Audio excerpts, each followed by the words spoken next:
Baik, perkenalkan nama saya Yohana Daiman, NPK 072. Saya akan menjelaskan materi dari mata kuliah rantai pasok. Materi yang pertama, Supply Chain dan SCM atau Supply Chain Management. Supply chain adalah jaringan perusahaan-perusahaan yang secara bersama-sama bekerja untuk memproduksi dan menghantarkan suatu produk ke tangan pemakai akhir. Perusahaan-perusahaan yang termasuk supplier, yang pertama pabrik, yang kedua distributor, yang ketiga toko atau retail.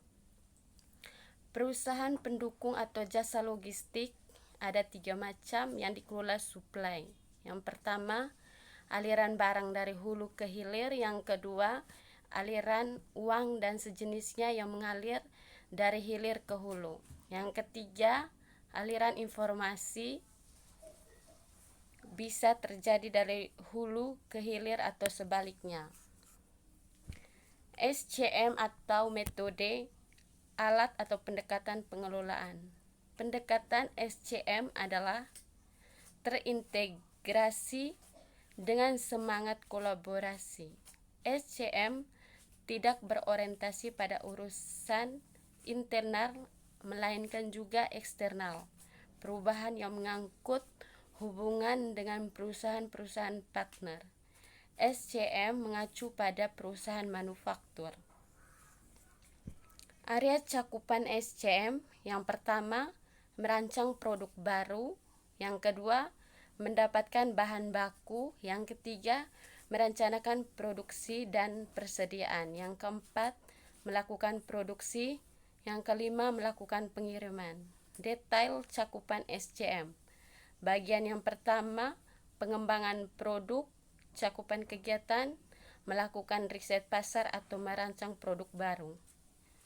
Bagian yang kedua, pengadaan. Cakupan kegiatan, memilih supplier, mengevaluasi kinerja supplier, melakukan pembelian bahan baku. Yang ketiga, perencanaan dan pengendalian. Cakupan kegiatan, komponen demand planning, perencanaan kapasitas. Bagian yang keempat, produksi. Cakupan kegiatan, kegiatan produksi, pengendalian kualitas. Bagian yang kelima, distribusi. Cakupan kegiatannya, perencanaan jaringan distribusi, penjadwalan pengiriman, mencari dan memelihara hubungan dengan perusahaan jasa pengiriman. Tantangan dalam mengelola supply chain. Yang pertama, kompleksitas supply chain melibatkan internal perusahaan maupun eksternal supply chain. Yang kedua, ketidakpastian menimbulkan ketidakkepercayaan diri terhadap rencana yang dibuat.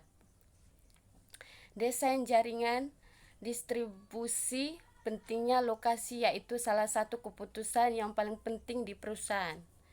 Pilihan-pilihan yang ada dalam lokasi.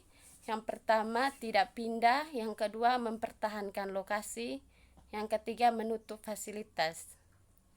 Faktor-faktor yang mempengaruhi lokasi: produktivitas tenaga kerja, nilai tukar dan risiko mata uang, biaya, sikap, kedekatan dengan pasar, kedekatan dengan supplier, kedekatan dengan pesaing.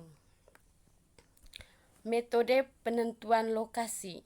Yang pertama, Locating Factor Rating adalah sebuah metode penentuan lokasi yang mementingkan adanya objektivitas dalam proses mengenal biaya yang sulit untuk dievaluasi. Langkah-langkah yang perlu dilakukan dalam Locating Factor Rating: yang pertama, membuat daftar. Yang kedua, buat pembobotan. Yang ketiga, buat skala penilaian. Yang keempat, menetapkan beberapa alternatif. Yang kelima, beri penilaian. Yang keenam, analisis tiap faktor. Yang ketujuh, berikan rekomendasi. Yang bagian kedua, Center of Grading Chess Quiz adalah sebuah teknik matematis yang digunakan untuk menentukan lokasi yang paling baik untuk suatu titik distribusi tunggal yang melayani beberapa toko atau daerah. Langkah menggunakan Cater of Greeting Text Goods, yaitu tetapkan jumlah barang yang dikirim dari lokasi ke gudang distribusi, buka peta, tempatkan lokasi-lokasi pasar, tentukan koordinat. Sekian dari saya, terima kasih.